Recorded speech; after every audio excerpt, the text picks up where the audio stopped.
Welcome to A Pair of Bookends, the book club you can carry anywhere. I'm your host, Hannah MacDonald, and I'll be bookending the conversation with some of the most exciting voices from the bookish world. Welcome to another episode in our debut Spotlight series, where we shine a light on the freshest authors and their work. Today, that spotlight is on Aisling Rawle and her debut novel, The Compound, which has been described as Love Island meets Lord of the Flies. Aisling is a writer and ex-bookseller from Leitrim in the west of Ireland. She currently works as an English teacher in Dublin, and her debut novel The Compound is out now and published by Borough Press in the UK and Penguin Random House in the US. The Compound has been chosen as a Good Morning America book club pick and as a BBC Radio 2 book club pick. Author of Detransition Baby, Tori Peters, says, "The Compound beats reality TV at its own game. Why watch TV when Aisling Rawle does it better?" Here to chat all about it, welcome Aisling to A Pair of Bookends.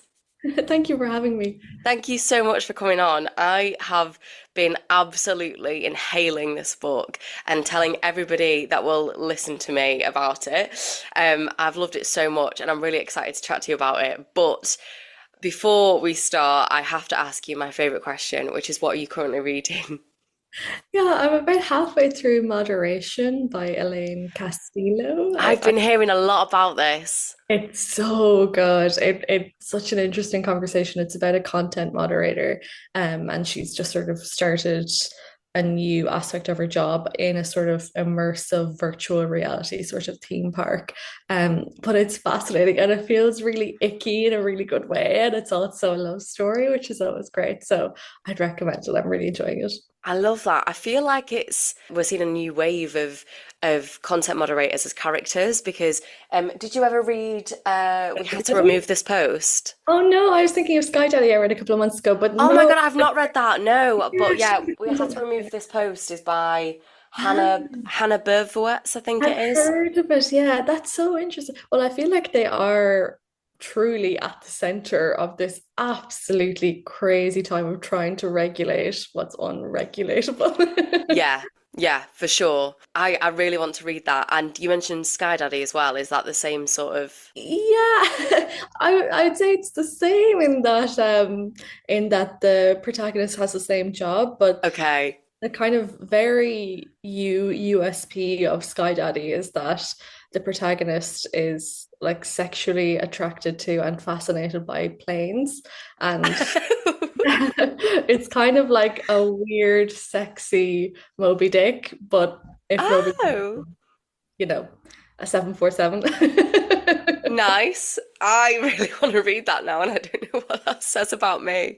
It's like again, another like thing of women being attracted to inanimate objects. Is it hard copy that it's called, where the Ooh, woman that's attracted to a printer and like has a relationship with a printer, and and the cover is so good. It's like her face pressed against the printer. So that's good. really good. I love that. I feel Yeah. like, yeah, the kind of exploration of female desire is so unhinged at the minute, and I I love love it. it. I'm here for it. I'm here for it. Let's get into your book because it has been taking the world by storm, and I have seen so much hype for this book, and rightly so. But how does that feel for you? No, it's amazing. I really didn't expect it at all. I think I was just sort of so happy that it was going to be a real book that I could hold in my hands, and everything that kind of, came after that was, a really pleasant surprise. But yeah, I feel really lucky and grateful is the main thing. Oh, that's amazing. But I think as a debut author, it's like you just don't know what to expect, do you? But what has that journey been like? At what point did you think, "Oh, I really want to write a book now"? Is that something that's always been kind of percolating in the background? Is it something that just happened for this specific idea? I'd love to know what that journey's been like. Yeah, I hadn't considered the career of a writer at all. And I studied English and I knew that my life was going to revolve around books in some way. And I studied English in college and I became an English teacher after that. I did a master's in education, blah, blah, blah. But after finishing the English degree, which was like 2019, think 2019, yeah. I kind of like my love of literature had in no way, diminished. If anything, it had increased. But I did find that the kind of extremely academic and analytical approach, even though it's really gratifying and I genuinely love it in equal parts to writing and kind of thinking creatively, I did kind of feel that analysis can be quite cold, whereas there's something very warm about creative writing. You know what I mean? It's such a sort of fun experience. And so I kind of for the first time then after the degree started scribbling a little bit. Horrible, horrible, horrible quality of writing, I need to say. If anyone is interested in becoming a writer and they think this is so bad, don't sweat it, keep going. And so I was happily scribbling with no intention of ever being published or being a writer genuinely. And I started teaching and I was so, so, so in love with that. And it was so rewarding and so gratifying. And then after my first year of teaching, it was like a tough year. Like teaching is the best job in the world, but I think any teacher will tell you the first year is really, really tough. And Yeah. there's a lot to grapple with. And it was a kind of a difficult kind of teaching and learning environment. And I think I kind of wanted to do something that was more just kind of me and my brain, if that makes sense. Because again, the best part of teaching is that you connect with people every Yeah. single day, but kind of you give so much of yourself for everyone else and you do feel very drained. So I kind of Yeah. wanted to do something that was creative and fulfilling and kind of rewarding at the same time. So I was kind of still scribbling at what I had been working on before, but on the first day of my holidays, the kind of first scene of the compound just dropped into my head. It was this image of two beautiful women walking around a gorgeous but dilapidated house and finding the bodies of other beautiful women sort of littered around. And I wrote that scene, I was confused by it, and then I wrote the next scene. And by the summer's end, it was finished, which was really surreal. But I kind of I kind of felt sort of fearless about pursuing it because I was so ignorant. I think if I knew more about the publishing Yeah. industry, I would have kind of taken a beat. But I was like, this is done. I'm gonna send it off to an agency, and really very naive about it all. But it worked out luckily, and I have the best agent in the world, and it was a relatively painless experience, and I got to work with great editors and great teams in the UK and the US. So yeah, that's how I got here.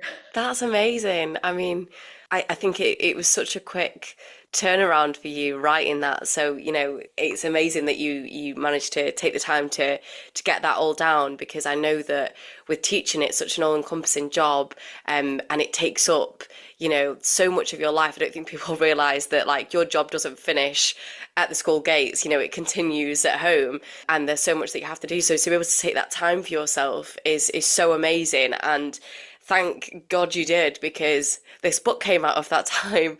So yeah, I'm really glad that you wrote this. But before we really get into the nitty gritty, could you tell the listeners what The Compound is about? Yeah, so it's a dark satire of reality television, and we follow 19 contestants in a highly isolated environment in the desert. And I'm immediately trying not to spoil too much. The contestants have to carry out tasks in order to make their lives there livable because even though the house is gorgeous, it's not in the best state, and each batch of contestants have to improve upon it themselves. And so there's communal tasks which everyone can participate in or has to participate in, and it benefits everyone in the compound. And these are really, really necessary things like food or a front door or tools. And then there's personal tasks which are just for the individual, which benefit the individual, and which are a lot more superficial things like makeup or clothes or kind of shiny baubles. But the issue with personal tasks is that, first of all, you can't tell anyone if you're doing a personal task. And so, for that reason, the contestants sort of second guess each other's motivations. Are you talking to me because you want to talk to me, or because you're going to win a straightener at the end of this conversation, or anything at all, kind of, silly actions that they do, real connections that they form, or partly motivated by material gain. And as well as that, the personal tasks get more valuable the fewer contestants are in the compound. So it's sort of to their benefit to banish the other residents there. I mean, I found this whole concept so fascinating because, yes, while it's been compared to like Love Island, it's it's like if Love Island was completely feral. Because they come into this villa, and yes, it's very beautiful, and it's in this like very nice location, which I guess can be compared to Love Island, but it's not all like shiny and new. You know, they come in straight after the last batch of contestants have left, and whatever state those contestants have left it in, they're coming into that. So it's not got that kind of shiny quality that we see on Love Island on TV here. I'd love to know what it was like building the world of this novel and creating the rules of the compound, because the tasks are so interesting to me. Obviously we have the group format and the individual tasks, but yeah, what was it like creating that world? Yeah, it was really fun. I suppose I kind of wanted it to be both a fun time and that feeling of Love Island, but also I suppose I was sort of thinking a little bit ecologically in that for me, the house kind of felt like a nice conversation around climate change, and that, as you were saying, they don't inherit a very well-kept house. They inherit a house with lots of possibilities that the last generation slash batch of contestants sort of ruined a little bit, and that each batch of contestants really should be making improvements for the sake of the compound and the people Yeah. who will come after them. But sort of inevitably, their motivations are selfish, and it's not really about developing a wonderful living space for people, but more about personal gain and sort of winning as many rewards as you can, and having an individually luxurious life. And then as well as that, the like landscape kind of really felt like a nice part of that conversation, in that when they're in this oasis and they're living this lovely glamorous life, it's easy for them to forget about the unforgiving desert that surrounds them, which is very much the consequences of selfish hedonistic living. Is, there's wildfires in the distance, and there's animals who are hungry and who will approach for food, and there's sort of a really sort of, I don't know, devastated landscape beyond them. But that's really of no interest to the contestants. They're interested in getting, the next prize, the earrings or the watch or whatever it is. So it was fun. I mean, it was fun in that, locking people in a room is always fun to see Yeah. how they react. But also it was nice for me to kind of vent some frustrations on, consumerism and late stage capitalism. No, absolutely. And I think one thing that really intrigued me, and I don't feel like this is much of a spoiler, so tell me if it is, but there are kind of whispers throughout of what the outside world is like, but obviously they're not really supposed to discuss the outside world and any like kind of personal details, but there are kind of like thoughts that Lily has, or like later on there are kind of conversations and hints that there's like wars going on, and it feels like the world outside of the compound is, it's a sort of future world of ours. It's like in a much worse state than we're currently in, which how can we get much worse?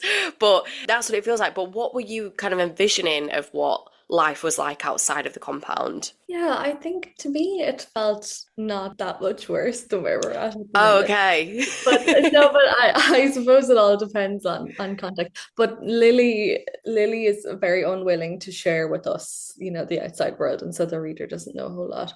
But I think for me, what we see on the inside is a reflection of what we see on the outside, and that Yeah. there's, hoarding of resources, conflict that leads to tyrannical violence, and most of all, which I think is the cause of most conflict, is greed. Yeah. And so Lily's kind of thinking, God, life outside is terrible, but I'm leaving it all behind. This is a fresh start. But obviously, all of them bring it with them, like Yeah. their own sort of personal baggage, and those kind of, biases, discriminations, and sort of intolerances, and again, greed all of them kind of manifest itself in the compound, in the way they treat each other and the way they treat sort of objects. And even when the boys arrive, there's a sort of immediate territorial sense there, and that the girls are just sort of landed there, supposedly drugged, and they wake up there. Whereas the boys kind of, and sorry, when the girls are there first, they're like, let's clean and get presentable for the boys coming. Whereas when the boys arrive, they kind of arrive like they've conquered, a land or Yeah. something. They're taking over now. Like, thanks, girls. Great. Well done. They're so dramatic about it. They really think that they've like done something so heroic. Yeah. And it wasn't far away at all that they had to travel. It was like 5 miles. Took them 3 days. Absolutely insane. Let's talk about the men actually, because I found them very interesting. There's a lot of toxic masculinity going on. There's a lot of red flags. There are a couple of nice guys, like there are with any kind of reality show. But what was the inspiration for the men in the book? I was curious as well if you were thinking about contestants on any reality shows that you've seen. Not particularly. Like, there was no character who was based on anyone else, if that makes sense. The Yeah. only character who I did sort of draw external inspiration from was Tom, who is a really, toxically masculine, Hmm. very domineering and aggressive person. And for me, I was sort of interested in the like Andrew Tate phenomenon and why people are so interested in him. What is it that people are looking for? And I hope this isn't a spoiler, but Tom does relatively well on the show.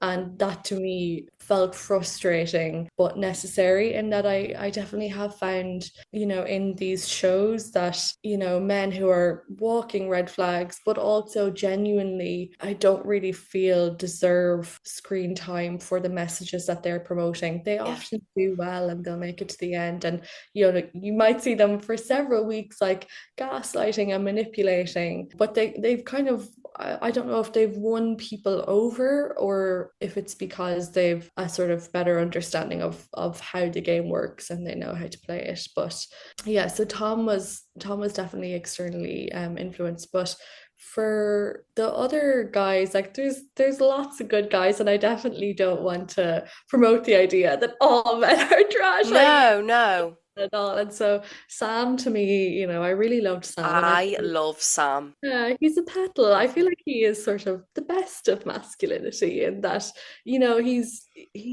he's helpful and he's protective and he's constructive and he's, kind, and he has all of these wonderful qualities. And we see that, otherwise. And for me, Andrew was really fun to write, because someone says at some point that like Lily, the show was sort of built for people like her. And I think that was kind of a maybe not so nice comment about her maybe being, again, I don't believe this, but like a sort of dumb blonde and maybe Yeah. a bit vacuous or whatever. Whereas for me, I think that the show is also meant for the Andrews, and that he really, really is seeking validation Yeah. and really wants approval all the time until it gets quite manic towards the end. Yeah, it does. It's so hard not to spoil anything, but I think Tom is. I mean, I just said I absolutely loved Sam, and I will get to Sam, but Tom was so interesting to me because I think you're so right in that men like that do seem to make it quite far in shows like this. And I don't know if it is that kind of addictive quality that reality TV has, that like we want the drama. And I think that's why I'm kind of toxic in that I watch Love Island via Instagram clips. I don't let myself watch the actual series anymore. And I somehow think that makes me better because I'm not letting myself watch it. Because when I watch the full thing, I feel really icky and I'm like, oh, there's like so much wrong with like, all the bad stuff that happens and these women getting treated poorly. I'm like addicted to see it. I become addicted to seeing that, and it's so wrong, and it makes me feel really gross. And I was watching a clip last night from Love Island, and one of the guys who's been acting really poorly throughout and treating women poorly and hopping from one to the next, and just not being very pleasant, to put it nicely. He was talking to another guy who's kind of done the same thing but isn't quite on par with him. And he said to him like, oh, you just want to be on my level, mate. You just want to be on my level. And he was just like so smug about like the way he's been. And I really felt like that was Tom. Like he just doesn't see anything wrong with his behavior. And I just think that's so interesting to watch people like that. It's like, how have you got this far in life and you think that behavior is appropriate, and nobody's kind of sitting you down and saying to you, like, mate, you need to stop behaving like this. Yeah, totally. It is so worrying. And I think for Tom particularly, it's not that he's without a sense of right and wrong, or he has a moral compass. And there are things that he does that are relatively, I don't know if fair is the right word, but he has his own moral compass. It wouldn't Yeah. really align with maybe the general population moral compass. But he kind of says, well, it's fair for this to happen, and I'm going to let this happen because so and so. But as well as that, he has a real sense of sort of what he is entitled to, and that, because he is strong and forceful, why shouldn't people sort of bend to his will? But no, it's interesting what you were saying, Hannah, like about that sort of icky feeling that you get, and that, I don't know, there's an element of culpability as a viewer which feels really uncomfortable because Yeah. you're not really sure who has the responsibility, and that people are going to act this way regardless. But is there an element of, ethical sort of, I don't know, consumerism or ethical watching, I suppose. Yeah. But it's difficult because it's so embedded in the culture now, Yeah.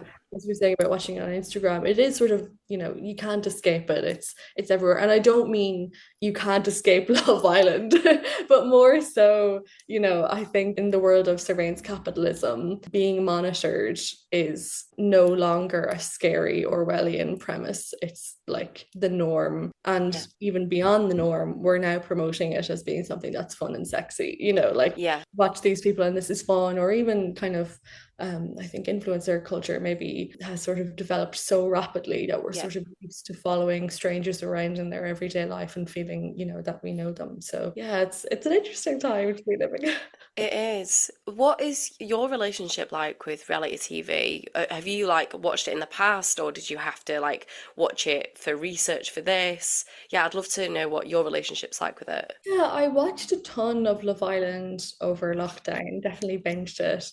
And I feel like for the first, I want to say like maybe from like season like 3 to season 6, maybe, or 5. I'm not really sure. I like watched it every summer. And then I haven't watched it in the last couple of years. I'd say like the last maybe 3 years. So I wouldn't say I'm like a big reality television fan, but I'm not, I'm also not um I don't look down on it, if that makes sense Yeah. either. Like I think that reality television opens up a lot of conversations, but I definitely I'll still, dip my toe in. But the funny thing is I always would have said, I haven't watched a whole lot of reality television, but having these conversations, I actually realized that I have. But it does just sort of like I know a lot about the Kardashians. I don't know why I know a lot about Yeah, them, me but too. no site specific, like, no, but she said this in that. I'm like, what? I haven't watched. How do I know this?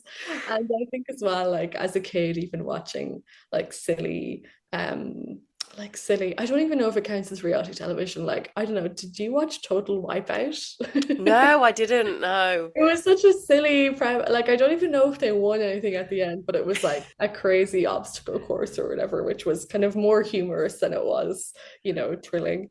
But yeah, I think where I'm at now is, I kind of, if I'm watching reality television, I kind of feel, a little bit of media, critical literacy almost makes it more fun than sort of Yeah. watching to like switch off and have some kind of brain pizza fun. So there's the best of both worlds there, I think. Yeah, absolutely. I think it was so interesting to me that you managed to recreate that addictive quality that we see with reality TV, but that was the quality in your writing, is that, you really didn't want to put this book down. It was like you really wanted to see like what was going to happen next, which I just thought was so interesting in terms of like making me evaluate our relationship with reality TV. Because I remember like when I was younger and my mum would be up in the night with my sister, and she'd have like Big Brother on when they had like the 24-hour, and they're just all in bed asleep. I'm like, what?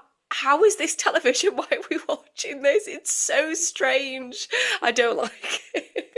No, sorry, it is. I think I've never watched Big Brother, but I find Big Brother particularly fascinating as societal entertainment, and that this was Orwell's greatest nightmare, that this was, that Big Brother is watching you, and this is, a sign of the times, and a, horrible fascist, element of being watched and monitored. And we're Yeah. like, that sounds fun. Let's do it every night at 9.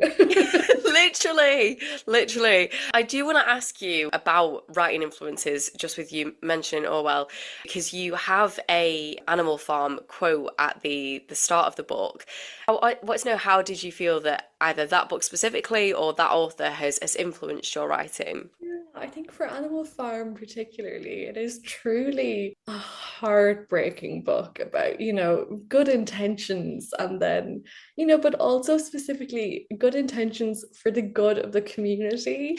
And the fact that, it's overrun with greed, and, all these characters who worked so hard and wanted so fiercely, and, all these ideals that crumble in the face of the greed of a very small amount of people. It is what ruins their farm, and what ruins the larger farm of where we're living.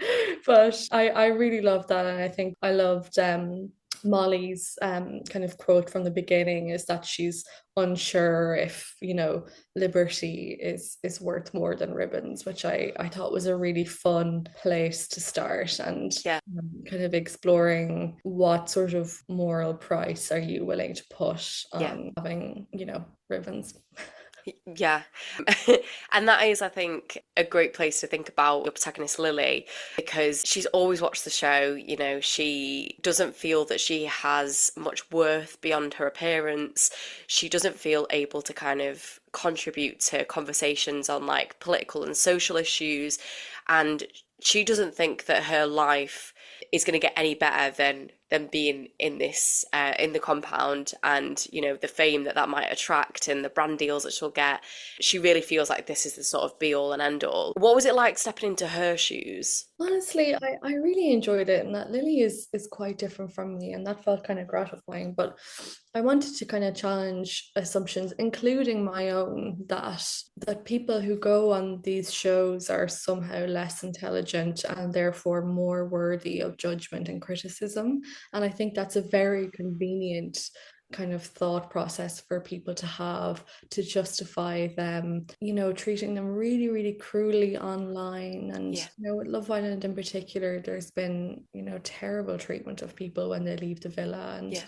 absolutely no one deserves that. But for Lily, I think particularly, she presents us with this idea that she's beautiful and not intelligent, which I don't agree with the latter at all.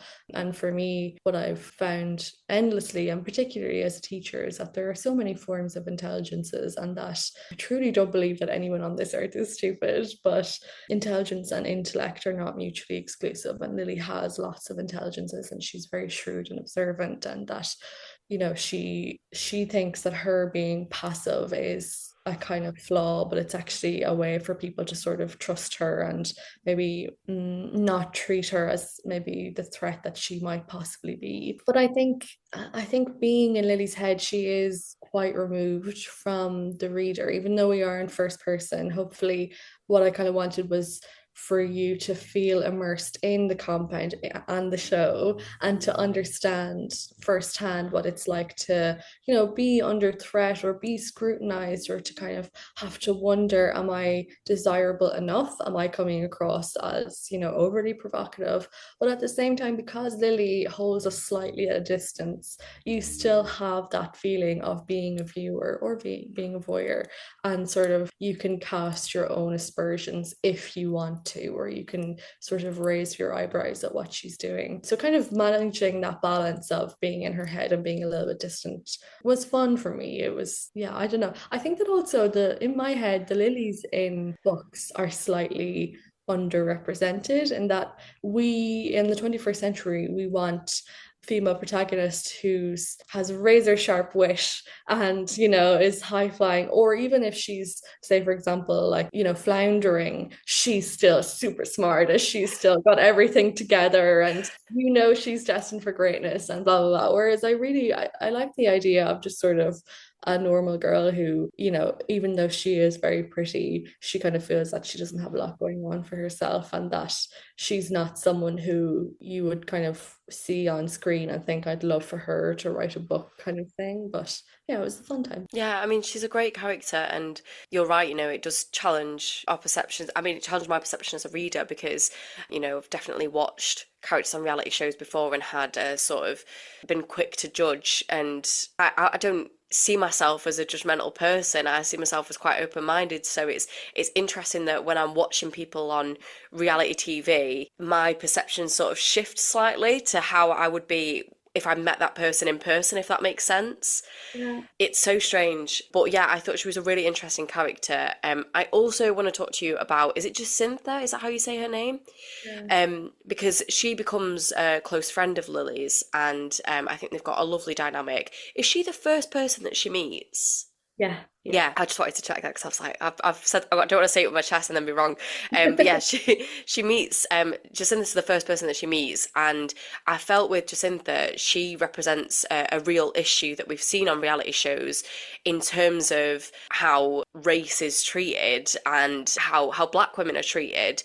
And I feel like it was really interesting to sort of look at it from her perspective. We've seen a lot of people on Love Island in recent years who have had similar experiences to what Jacintha is going through. So could you talk a little bit about why you wanted to have that representation in there, and what it was like creating Jacintha? Yeah, I mean, I can't speak to recent seasons because I haven't been watching, but I definitely found that, you know, representation was very poor, particularly at the beginning of Love Island.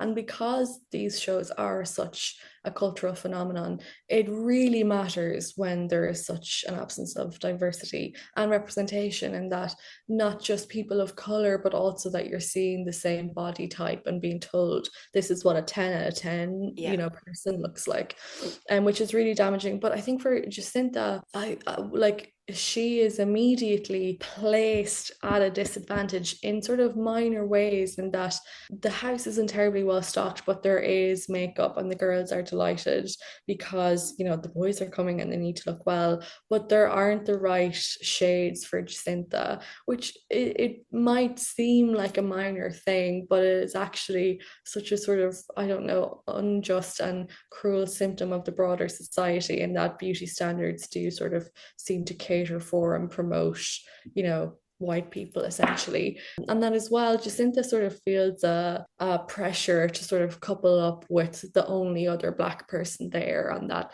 this doesn't really feel very genuine to her, but she's thinking, well, is this what people want to see? You know, is this what people feel is the right couple again, Yeah. which is ridiculous. And so, you know, I felt that, I don't know, Lily and Jacinta sort of bond so quickly. And I also wanted Jacinta's sort of difficult experiences to kind of shine a light on how relatively easy Lily has it in the compound, but particularly in life itself. Like Lily is our Lily white girl, you know, she's privileged and she doesn't really care too much about it. But sort of Jacinta's, you know, experiences running alongside Lily's, I think, sort of cast her own privileges in a sort of a harsher light, I think. Definitely. I also can't let you go without talking about the dynamic between Lily and Sam, because yes, I loved her friendship with Jacintha, and that was one of my favourite dynamics in the book, but also Lily and Sam. And I'm not going to give any spoilers, but as soon as they kind of come in, they clock each other, and there's something that you can sense as a reader. You can sense there's something there. They're very drawn to each other, but they don't act on it. And they have such different personalities. So what do you think it is that kind of draws them into each other before, I think it's before any words are actually said between them, there's just like a spark. So what did you feel that was? I think that there's an immediate attraction between the two of them. And I do think that in life, when you're in a more, I don't know, a smaller environment, if that makes sense, you sort of almost find someone to latch on to. I was thinking about it yesterday in the airport, and the idea of as soon as you go to an airport, you develop an airport crush. So true. Or even in an office, you know what I mean? Yeah. That you kind of find yourself crushing on someone who is in no way your type, but you just sort of need something Yeah. to latch onto to get through the day. So I think that the fact that so many many kind of attractions or sort of interests develop so quickly is kind of unsurprising, not just because they are being literally pushed towards being together, but I think that Lily has kind of made bad relationship choices in the past. And she does mention pretty early on she had a relationship where there was an extreme power imbalance. And I think that that definitely would have sort of messed her up from a formative age. And that Lily kind of looks for maybe the wrong person, or, you know, she's maybe not valuing herself and the people that she's choosing. And I think that Sam is someone who's interested in her, who kind of sees the parts of Lily that she doesn't promote in herself, the really positive parts that she thinks are sort of useless. But Lily is kind of shy about actually developing anything with Sam, because I think essentially she thinks that he's, you know, too good for her, and that they kind of tiptoe around each other romantically for a while. But I think Lily accepting I like Sam and Sam likes me is kind of the most, I think, healing thing that she does. As, you know, accepting love can be an act of self-love in a really profound way. So yeah, I think that they, to use the Love Island parlance, you know, on paper, they might not have been each other's time, but they kind of made sense to me. I was rooting for them, and that's all I'll say. I just think this is such a wonderful book, and I couldn't stop thinking throughout how funny it would be and how much I'd love to see an adaptation of this book, because, you know, Love Island is so much, it's so part of the kind of cultural zeitgeist, and it would just be amazing to see, and how meta it would be to see an adaptation of Love Island that isn't Love Island. Does that make sense? I just would love that. And I'm an actor, and I was like, I have always thought, what would it be like to be in Love Island? But if I could pretend to be in Love Island, like, that would be amazing. Is there any kind of conversation around adaptations at the moment? Yeah, so the TV rights have been optioned, which is Amazing. really cool.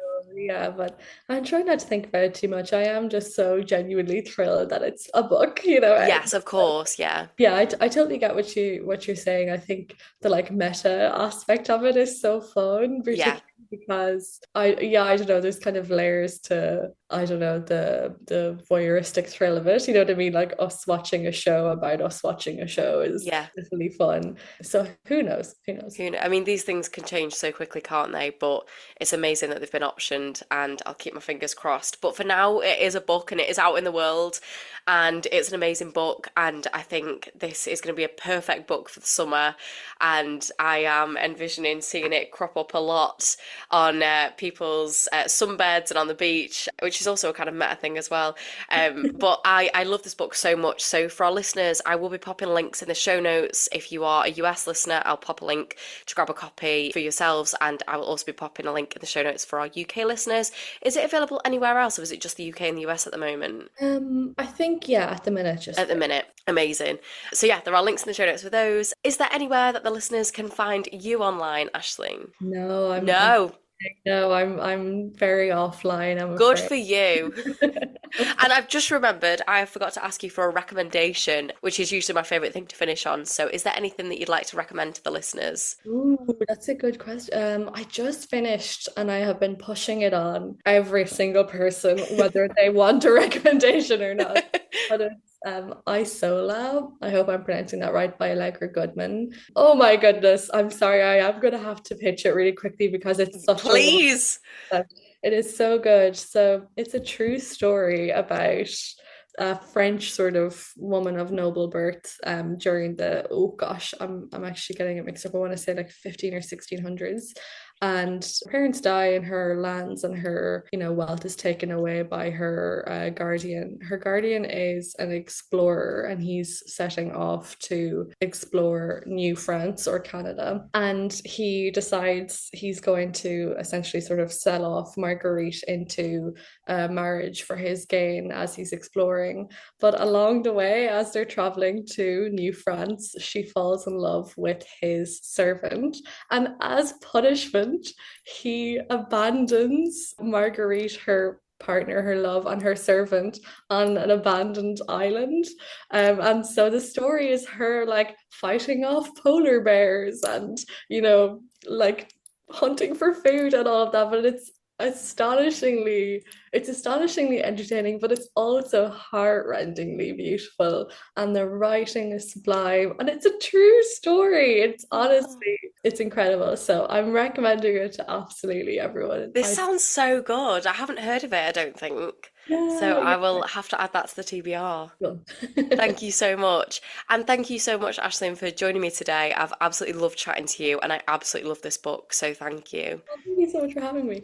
And for our listeners, if you enjoyed this episode, please don't forget to rate, review, and subscribe. And if you want to give us a follow, you can do so at A Pair of Bookends Pod on Instagram and at A Pair of Bookends on Twitter and TikTok. That is all we've got time for. So thank you once again, Aisling, and thank you so much, listeners, for listening. Goodbye.